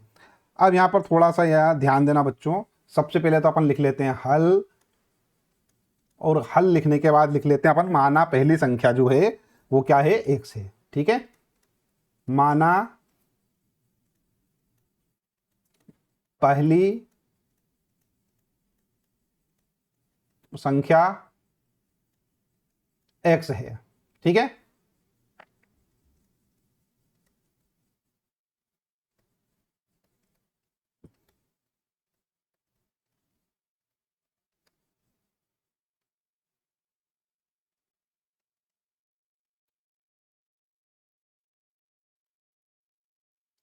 तब दूसरी संख्या 17 माइनस x होगी। क्यों भैया, देखो ये अपने को बोल रहा है दो संख्याओं का योग कितना है, 17 है ना। तो अगर मान लेते हैं एक संख्या x है तो दूसरी क्या होगी, 17 माइनस x होगी, 17 में से घटाना ही पड़ेगा। जैसे अगर मान लेते, मैंने बोल दिया आपको कि दो संख्याएं हैं, दो संख्याओं का योग कितना है, 10 है, ठीक है, ऐसा मैंने आपको बोल दिया। और बोल दिया कि भैया एक संख्या 3 है तो दूसरी कितनी होगी, कैसा पता लगाओगे आप, क्या पता लगाओगे क्या, 10 में से 3 घटा दो, आ जाएगी 7, ठीक है। तो ये इस प्रकार से अपन पता लगाते हैं। तो वही अपन ने यहाँ पे भी करा, एक संख्या x है तो दूसरी क्या होगी, 17 माइनस x होगी, ठीक है। अब अपन इसको हल करते हैं। तो ये तो हो गई भैया दो संख्या। अब बोल रहा है गुणनफल कितना है उनका, 72 है, इनका जो गुणनफल है वो कितना है, 72 है। तो क्या हो गया, x गुणित 17 माइनस x, ये कितनी हो जाएगी, 72 हो जाएगी। तो यहां पे लिखता हूं मैं प्रश्नानुसार x गुणित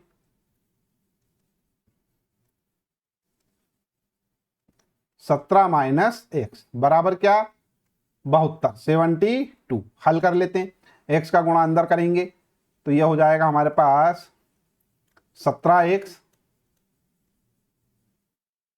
माइनस एक्स स्क्वायर बराबर में 72 है, इसको इधर ले आओ तो 72 हो जाएगा, बराबर क्या हो जाएगा, 0। अब अपन एक काम करते हैं, ये जो हमारे पास माइनस थोड़ा सा एक स्टेप बढ़ेगी, लिख लेते हैं माइनस एक्स स्क्वायर और ये प्लस के 17x और ये माइनस का 72 बराबर 0।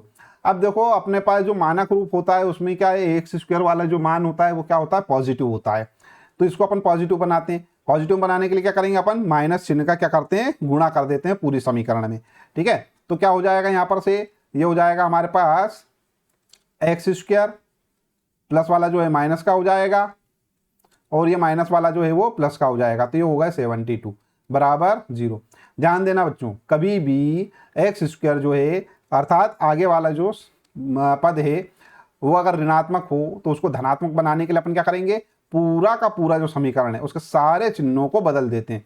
याद रखना, यही काम अपने को परीक्षा में भी करना है। यदि पहला पद जो है वो ऋणात्मक आ जाए तो उसको क्या करना है, अपने को धनात्मक बनाना है, लेकिन धनात्मक अपने मन से बना नहीं सकते हैं, तो उसके लिए क्या करना पड़ेगा अपने को, जो पूरा समीकरण है उसके प्रत्येक जो चिन्ह है वो बदल दो।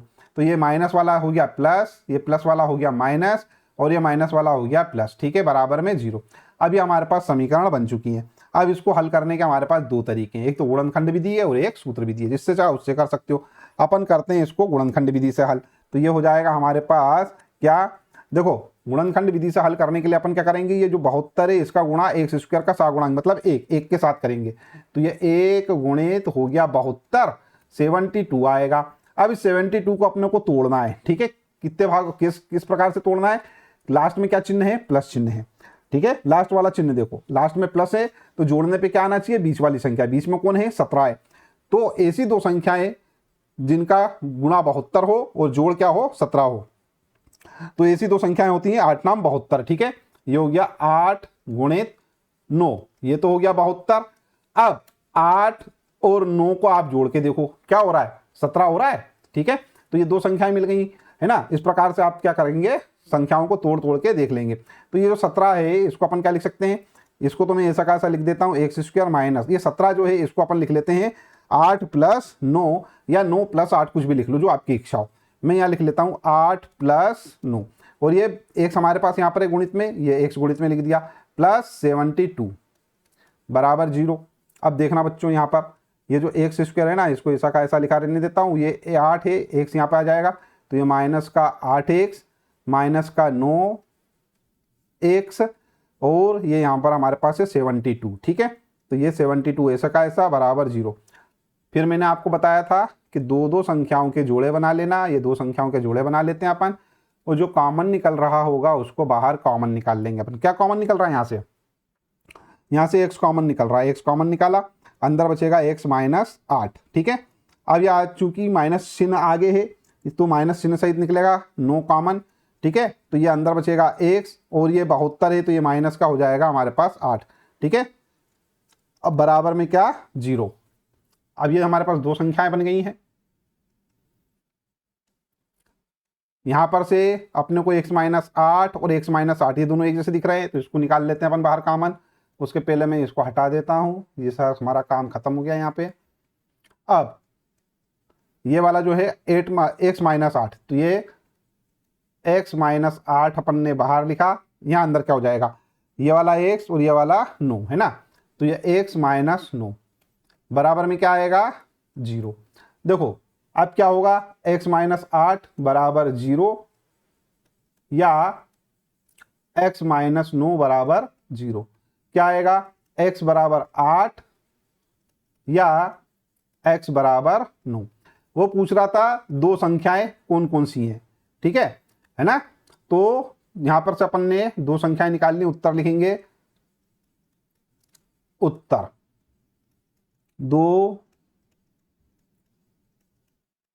संख्याएं 8, 9 हैं। ठीक है, तो इस प्रकार से वर्ड प्रॉब्लम भी हमने यहां पर सॉल्व कर ली है। आगे बढ़ेंगे अब हम। अगला प्रश्न बच्चों महत्वपूर्ण है, क्या है, प्रश्न 13, एक समकोण त्रिभुज की ऊंचाई आधार से 7 सेंटीमीटर कम है तथा कर्ण 13 सेंटीमीटर है। ठीक है, तो अपने को क्या करना है, त्रिभुज की जो भुजाएं हैं उनके मान निकालना है। ठीक है, तो आधार और अपने को ऊंचाई निकालना है। देखो समकोण त्रिभुज दे ही रखा है अपने को, अपन एक काम करते हैं, यहां पर समकोण त्रिभुज बना लेते हैं। ये इस प्रकार से बनेगा हमारे पास कोई समकोण त्रिभुज। ठीक है, अब इस समकोण त्रिभुज में क्या बोल रहा है, कर्ण जो है वो 13 सेंटीमीटर है, तो ये 13 सेंटीमीटर हो गया, है ना।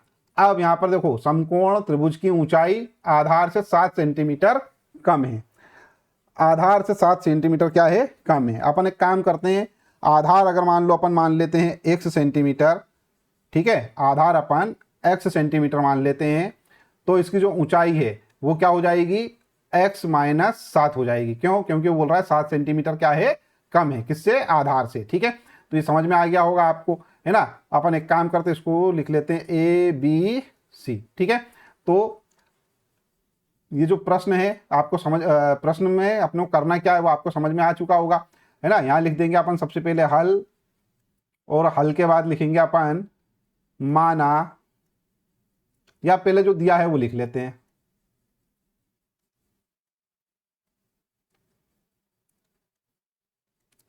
दिया है, क्या दिया है, कर्ण बराबर 13 सेंटीमीटर, करेक्ट है, ये अपने को दे रखा है ना। और यहां पे लिख लेते हैं अपन माना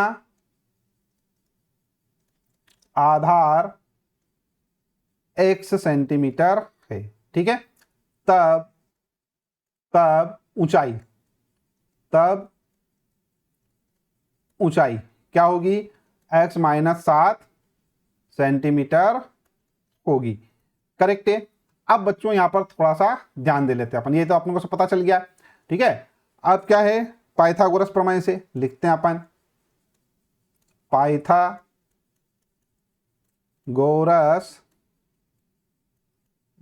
प्रमेय से क्या होता है, पाइथागोरस प्रमेय से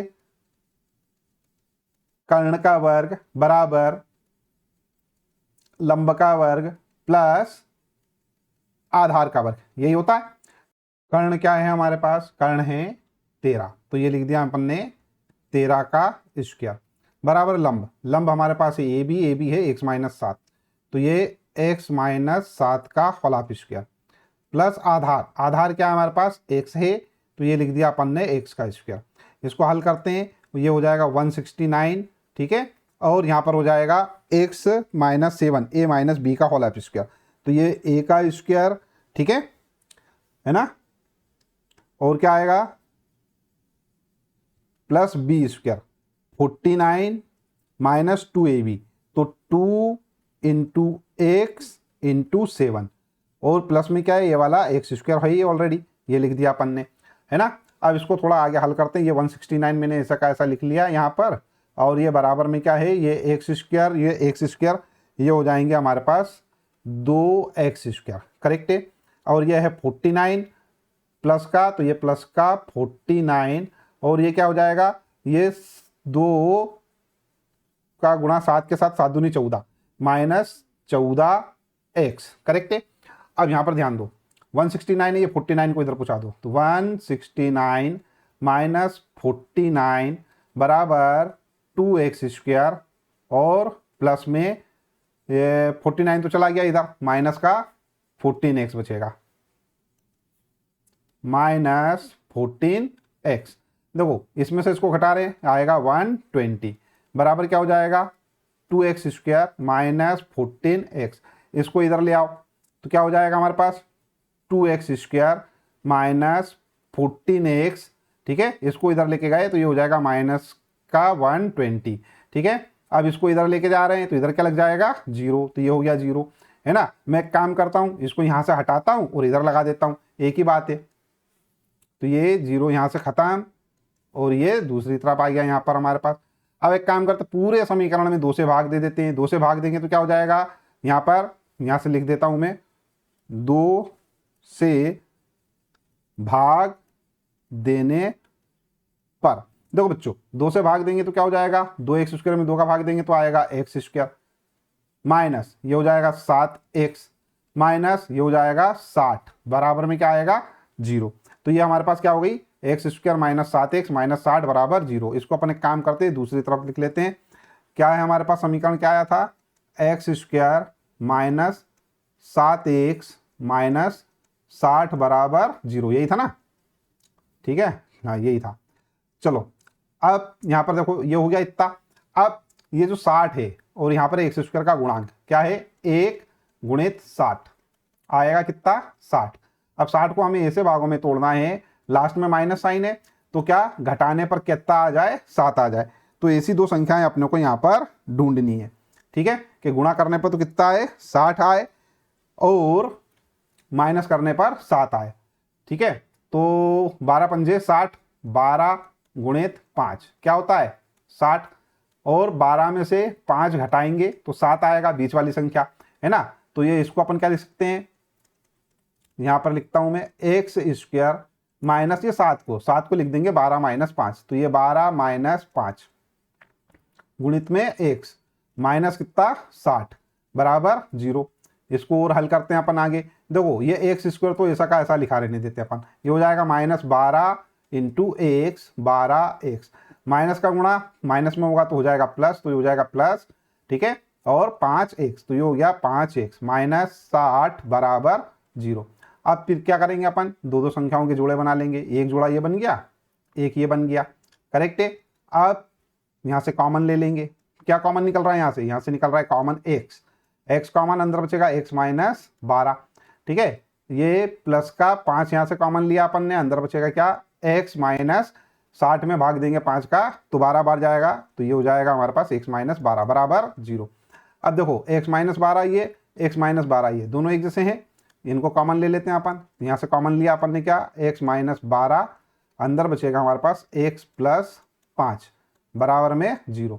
अब क्या होगा, अब हमारे पास या तो ये 0 होगा या ये 0 होगा, ठीक है, या दोनों 0 होना चाहिए तभी हमारा काम बनेगा। तो यहाँ पे लिखेंगे अब x माइनस 12 बराबर 0 या x प्लस 5 बराबर 0। अब देखो x बराबर क्या आया 12 या आएगा x बराबर माइनस के 5।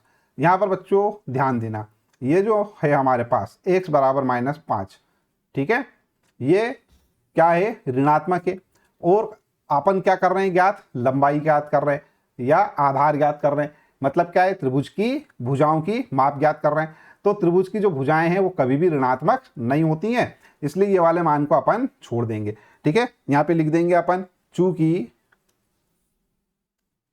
चूंकि माप कभी भी क्या ऋणात्मक नहीं होती, इसलिए x बराबर माइनस 5 को छोड़ने पर, चलो इसको अपन ने छोड़ दिया। अब छोड़ दिया तो किसको लेंगे अपन, एक को छोड़ दिया तो एक को लेंगे अपन। किसको लेना है अपने को, x बराबर 12, ठीक है, x बराबर 12 से, ठीक है। यहां देखो ये तो आ गया हमारे पास क्या, अपन क्या मान रहे थे आधार अपन x मान रहे थे, तो ऊंचाई क्या हो जाएगी x माइनस 7, ठीक है, से आधार बराबर 12 सेंटीमीटर, तो ऊंचाई क्या है, ऊंचाई है यहां x माइनस 7 मतलब 12 माइनस 7, ठीक है, ऊंचाई 12 माइनस 7 बराबर क्या आएगा 5 सेंटीमीटर, ठीक है। उत्तर लिख देते, उत्तर क्या, त्रिभुज के आधार की लंबाई बराबर क्या होगी 12 सेंटीमीटर और ऊंचाई क्या होगी 5 सेंटीमीटर, ठीक है। तो ये प्रश्न काफी अच्छा था, रोचक था, परीक्षा में आ सकता है, इसलिए इस वाले प्रश्न को आप अच्छे से हल कर लीजिएगा, ठीक है। चलिए बच्चों नेक्स्ट क्वेश्चन करते हैं अपन, प्रश्न क्रमांक 14। एक आयत का क्षेत्रफल 528 मीटर स्क्वायर है और लंबाई चौड़ाई से 2 मीटर अधिक है। तो एक काम करते हैं, पहले तो एक काम करता हूं मैं, आयत बना के देख लेते हैं अपन।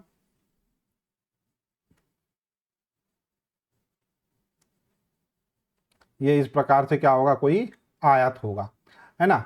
अब क्या बोल रहा है, लंबाई जो है चौड़ाई से 2 अधिक है, ठीक है। यदि मान लो मैं लंबाई इसकी जो चौड़ाई है वो अगर मान लो अपन x मान लेते हैं, इसकी चौड़ाई यदि अपन x मान लेते हैं तो लंबाई क्या हो जाएगी, x प्लस 2 हो जाएगी। क्यों? क्योंकि लंबाई जो है वो चौड़ाई से क्या है, 2 मीटर ज़्यादा है। करेक्ट है। और क्षेत्रफल अपने को दे ही रखा है, कोई ज़्यादा समस्या आने वाली बात है नहीं। सबसे सीधा फिर काम करते हैं, अपन लिखते हैं हल, और हल के बाद क्या दिया है, क्या दिया है, एक आयत। या सीधे अपन एक काम करते हैं, मान लेते हैं हल, अरे इसको मिटाने के बजाय लिख दिया है हल। ठीक है, माना आयत की चौड़ाई बराबर क्या है, x मीटर है। ठीक है, तब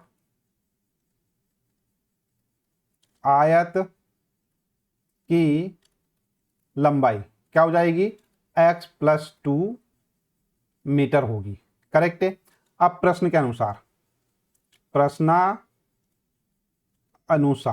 ठीक है, अब प्रश्न के अनुसार क्या होगा भैया, अपने को मालूम है कि कोई भी जो आयत होता है उसका क्षेत्रफल क्या होता है, लंबाई गुणित चौड़ाई। ठीक है, या हम क्या करें, प्रश्न के अनुसार ना भी लिखें, सीधे लिख देते हैं अपन, हम जानते हैं क्या, हम जानते हैं। ठीक है, क्या किसी आयत में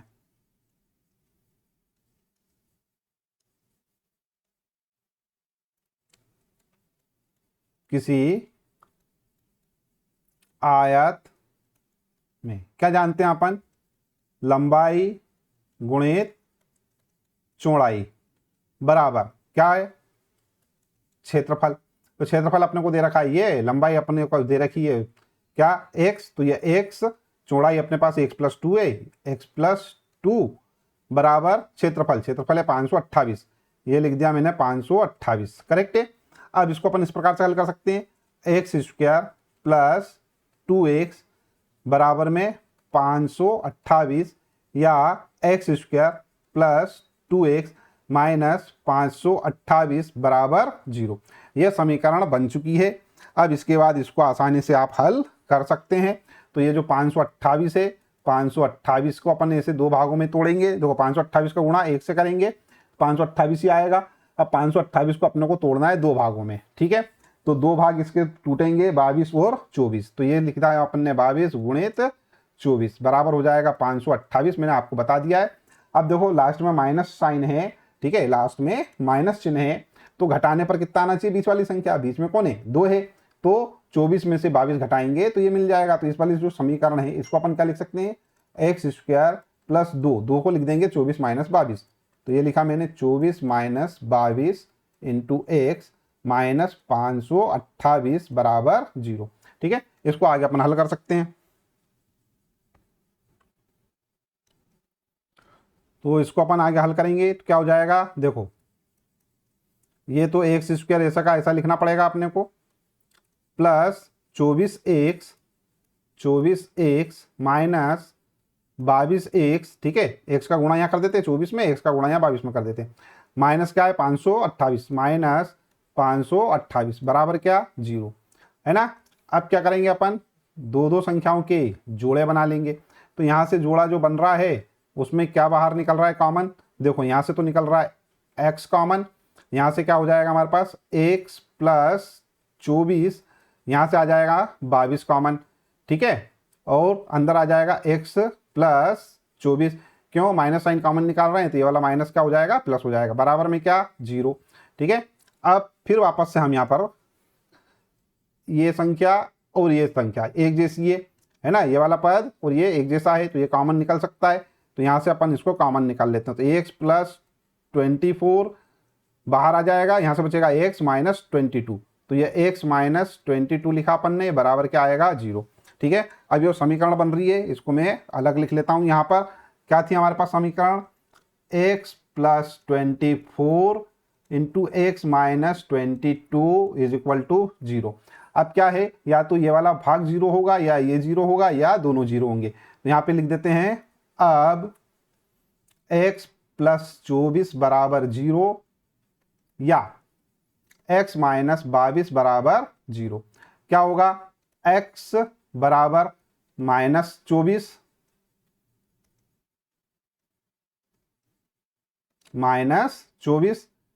या x बराबर 22। ठीक है, अब ये वाला जो मान है इसको तो अपने को क्या करना पड़ेगा भैया? रिजेक्ट करना पड़ेगा। क्यों रिजेक्ट करना पड़ेगा? क्योंकि ये माइनस में आ रहा है और लंबाइयां कभी भी ऋणात्मक नहीं होती हैं। ठीक है, यहां पे लिख देते हैं अपन, चूंकि लंबाइयां ऋणात्मक नहीं होती हैं। ठीक है, इसलिए x बराबर -24 को छोड़ने पर, छोड़ देंगे उसको, छोड़ दिया, किसको पकड़ेंगे? x बराबर 22। ठीक है, तब x बराबर 22 से, देखो बच्चों यहां पर अपन क्या कर रहे थे? मान रहे थे कि आयत की चौड़ाई क्या है? 1 से, तो चौड़ाई तो हो गई अपने पास 22 है ना। आयत की लंबाई क्या है? x + 2 है। ठीक है, से चौड़ाई बराबर 22 सेंटीमीटर और लंबाई बराबर क्या? 22 + 2 बराबर 24 सेंटीमीटर। ठीक है, सेंटीमीटर में ही था कि मीटर में था? मीटर में है भाई, अपन ने सेंटीमीटर कर दिया, गड़बड़ काम। ये मीटर में, ये अपने को परीक्षा में बड़े ध्यान से काम करना है, नहीं तो पता चला अपन सब करके आ रहे हैं और आखिरी में जाके हमारा आंसर ही गलत हो जाए। ठीक है, तो ये मीटर में। उत्तर लिख देंगे अपन, उत्तर क्या? आयत की चौड़ाई 22 मीटर तथा लंबाई 24 मीटर है। ठीक है, आई होप ये वाला जो प्रश्न है इसका भी हल आपको अच्छे से समझ में आ गया होगा। नेक्स्ट क्वेश्चन करते हैं अपन। अगला प्रश्न है, दो समान धनात्मक पूर्णांक ज्ञात कीजिए जिनके वर्गों का योग क्या है? 365 है। ये क्या बोल रहा है? धनात्मक पूर्णांक। ठीक है, मान लेते हैं, माना एक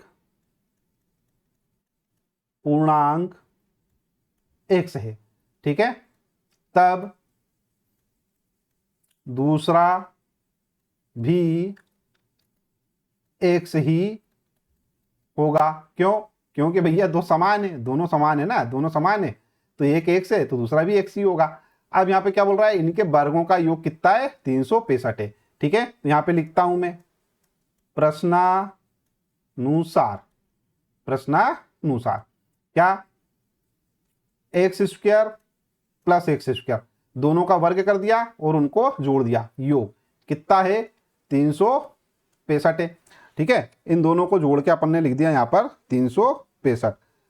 अब यहां पर थोड़ा सा आगे देखते हैं, ये हो जाएगा 2x² बराबर कितना? 365। ठीक है, अब यहां पर एक बात बताओ मेरे को बच्चों, ये जो हमारे पास है 2, इसको अपन बटे में पहुंचा सकते हैं, तो ये हो जाएगा x² बराबर 365 बटे में 2। ठीक है, यहां तक कुछ कठिन काम है क्या? नहीं। अब देखो ये x² है तो इसको अपन ऐसा लिख सकते हैं, x बराबर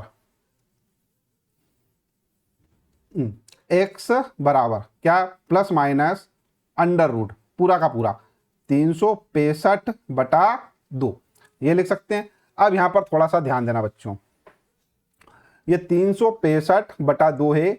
अब 365 को अगर अपन किसी संख्या 2 से भाग देंगे तो जो संख्या अपने को मिलेगी वो पूर्णांक होगी क्या? वो पूर्णांक नहीं होगी। जबकि अपने को सवाल में क्या बोल रखा है? दो समान धनात्मक पूर्णांक, तो ये पूर्णांक बनेगी क्या? x पूर्णांक कभी भी नहीं बनेगा। ठीक है, जब ये पूर्णांक नहीं है और पूर्ण वर्ग भी नहीं है। ठीक है, पूर्ण वर्ग नहीं है, जब पूर्ण वर्ग नहीं है तो स्वाभाविक है आंसर काय में आएगा? दशमलव में आएगा। जब दशमलव में आएगा तो क्या मतलब है? कि ये पूर्णांक नहीं है। तो यहाँ लिख देंगे अपन, अतः कोई भी धनात्मक पूर्णांक संभव नहीं है। ठीक है, तो यहाँ लिखते हैं अपन, चूंकि 365/2, ठीक है, पूर्ण वर्ग नहीं है, इसलिए ठीक है, कोई भी धनात्मक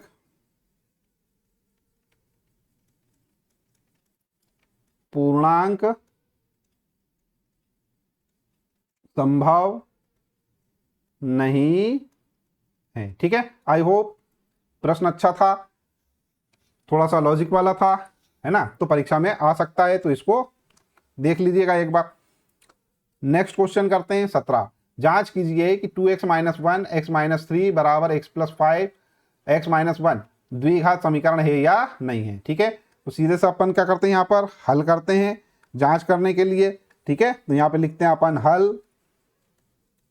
ठीक है, और यहाँ पे लिख देते हैं अपन 2x - 1 x - 3 बराबर x + 5 x - 1। ठीक है, अब यहां पर गुणा करते हैं अपन, 2x का x में करेंगे, क्या हो जाएगा 2x²। 2x का यहाँ 3 में करेंगे तो हो जाएगा -3 दूना 6x। 1 का यहाँ करेंगे तो हो जाएगा माइनस का x, इसका यहाँ पे करेंगे तो हो जाएगा प्लस का 3। ठीक है, -1 और -3 का मल्टीप्लाई कर रहे हैं।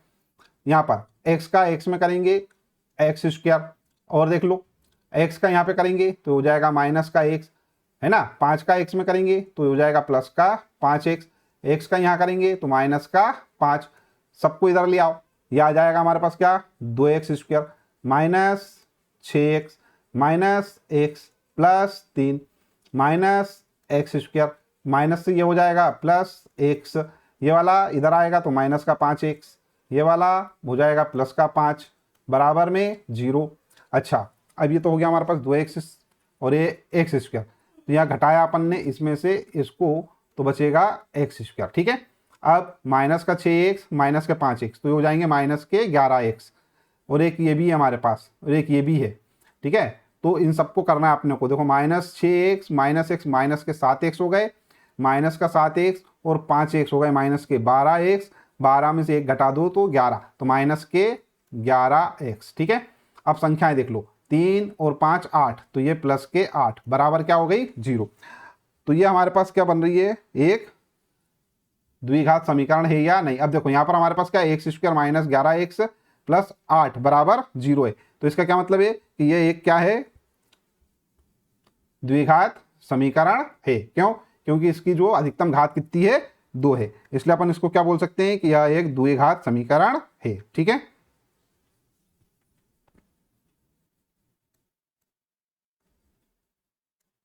यह एक द्विघात समीकरण है। तो बच्चों, ये मैंने सारे के सारे प्रश्न आपको यहाँ पर अच्छे से हल करवा दिए हैं। आशा करता हूँ वीडियो आपको अच्छा लगा होगा, और जो मैंने अभी तक समझाया है पढ़ाया है वो अच्छे से समझ में आ भी गया होगा। जब समझ में आ गया है तो इस वीडियो को लाइक कर दीजिए, चैनल सब्सक्राइब ना किया हो तो चैनल सब्सक्राइब कर लीजिए, साथ ही साथ में नोटिफिकेशन वाला जो बेल आइकन है उसको जरूर प्रेस कर दीजिएगा। ठीक है, वीडियो देखने के लिए धन्यवाद। Thank you very much.